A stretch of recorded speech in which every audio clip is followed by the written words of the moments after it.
Let us now create a new variable. Let us first declare it.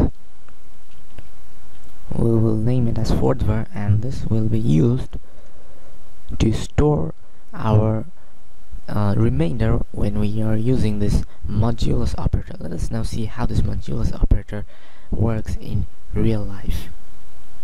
So what we need is, suppose let us use 5, and let us use the modulus operator, and the symbol for the modulus operator we have already seen is that it uses the percentage symbol, and that we will also add 2, and this operand, the fifth 5, the number 5 will be divided by this number 2, and the remainder that we obtain from this operation is going to be stored inside the fourth-var variable. And let's end this. Let's save this, and let us output this on our browser. Fourth-var. Let's save this, and why don't we open up our first code.html. So whenever you make a change in your JavaScript file, remember that when you test it on your browser, you need to open up the HTML file. So let us now open this, and we find that it has successfully outputted our value on our browser. So what it did is that fourth-var variable, this variable has now contains the value of 1 after this operation has been done, which outputted, or which produced, the remainder of 1, and it is and that 1 has been stored inside the variable called fourth-var.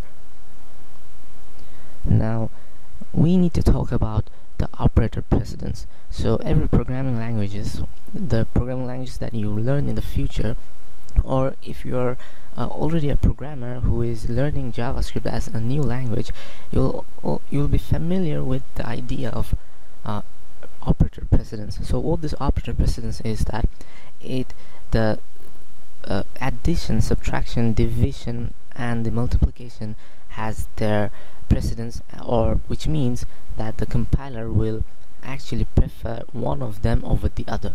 So let's have a look what they are.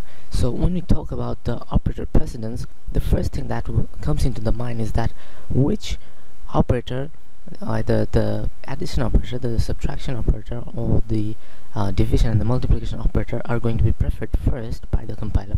So this has a rule.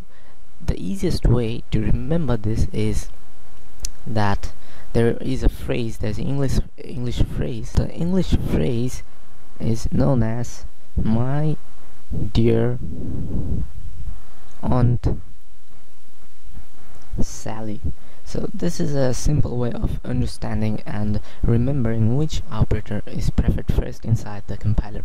So we can see that M comes first, then comes D, then A and S, which means this will be multiplication, this will be division, this will be addition, and this will be subtraction. So when we create a new variable with all these operators, naturally the compiler will follow this precedence. So let's have a look. So we're going to create another variable that we will declare as fourth or fifth var, and this will actually have all of these operators. So let us go with 2 plus 2, then let's subtract 3, then let's bring up 5. I'm just using all the random ones to show you what happens. Then comes, suppose let's use a small number like 4. So what we will actually want from this expression is that we are actually the programmer is actually trying to add this 2, then subtract the answer with -3, and that answer that we obtain will be multiplied by 5, and then the entire answer that we finally obtain will be divided by 4. Now, according to the perspective of the compiler, it won't follow what we want because it has its own precedence, which means it's going to prefer multiplication first, then it's going to prefer the division, then it's going to prefer the addition, and finally the subtraction. So what happens is that it looks at 3, then it's going to multiply that 3 by 5 with 5, so it becomes 15. Not actually, it's not going to look at 2 plus 2, because that will come later after all these multiplication and division operators are operated. So let's have a look at our browser. What the value do we get on it? So let's pass this variable on our browser and let's save this, and the answer that we get is 0.2425. Now let's have a closer look at what our compiler actually did. So let us get back to our editor and let's see how it worked.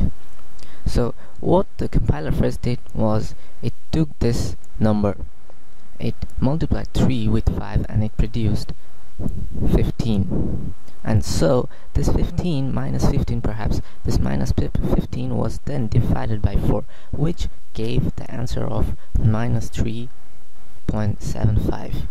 Now, because I told you that the multiplication comes first, then comes the division, then the addition, and finally it will look into the subtraction part. So what it did was it then next looked at the addition part after this division was done. So it then added both of these operands, both of these numbers. 2 plus 2 made 4, and finally it subtracted the entire, it subtracted 3.75 from 4, and it gave us the answer of 0.25. So this was the answer that we got, but now we can actually override this behavior that the compiler follows. How to do it? We can use parentheses or brackets, the round brackets, to tell the compiler that we want to add this number first, then go on and suppose then get subtract the answer, subtract 3 from the answer that we get, and then do all the rest of the stuff. So let us see how this works in real life.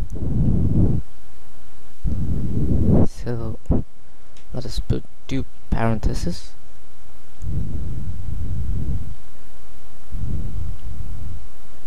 Let's close this and let us save this and see what happens. The answer actually changes. It produces 1.25, because what we told the compiler was that you first need to add this, which means go on adding this 4, then you need to subtract 3 from the 4. So we got the answer of 1. Then it will naturally follow what the precedence it was defined to follow. It's going to then multiply 1 into 5, and it's going to produce 5. Then that 5 will be divided by 4, and that gave us the answer of 1.25. Now, in certain cases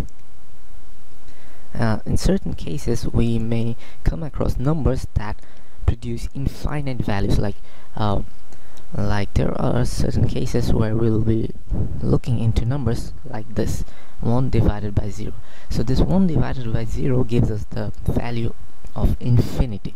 So in JavaScript, that value, when we assign it to a variable, does not produce an error like any other programming languages.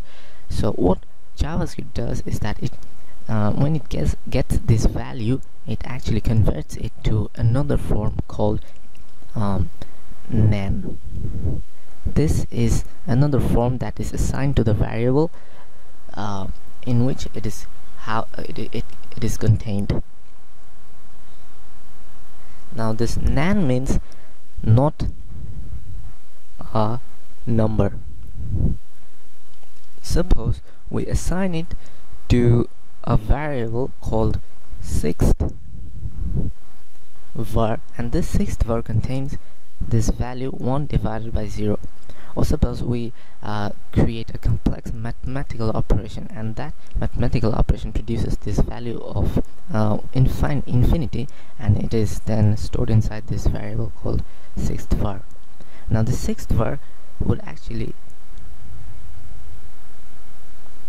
transform this infinite value into not a number, so it won't produce any weird looking alien errors on our browser. Rather, it will store this not a number inside this variable, and and the next code in our script would actually go on producing results. So let's have a look what it does in real life. So let's create the variable of sixth var. Sixth var will consist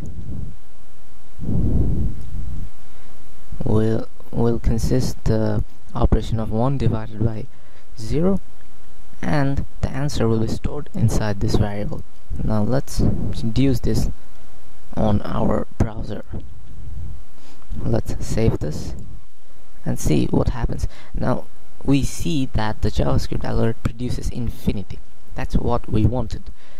The entire code after that is being successfully produced on our browser, and this is not hampering anything else. So in other programming languages like C# or C++, you would actually find that when they encounter such values, such not a number value, they would stop executing the script. So this causes problem. But in JavaScript, the JavaScript actually sees that this can't be operated on, so it assigns not a number or the infinite value to this variable, and then it goes on executing the rest of the script or the rest of the page.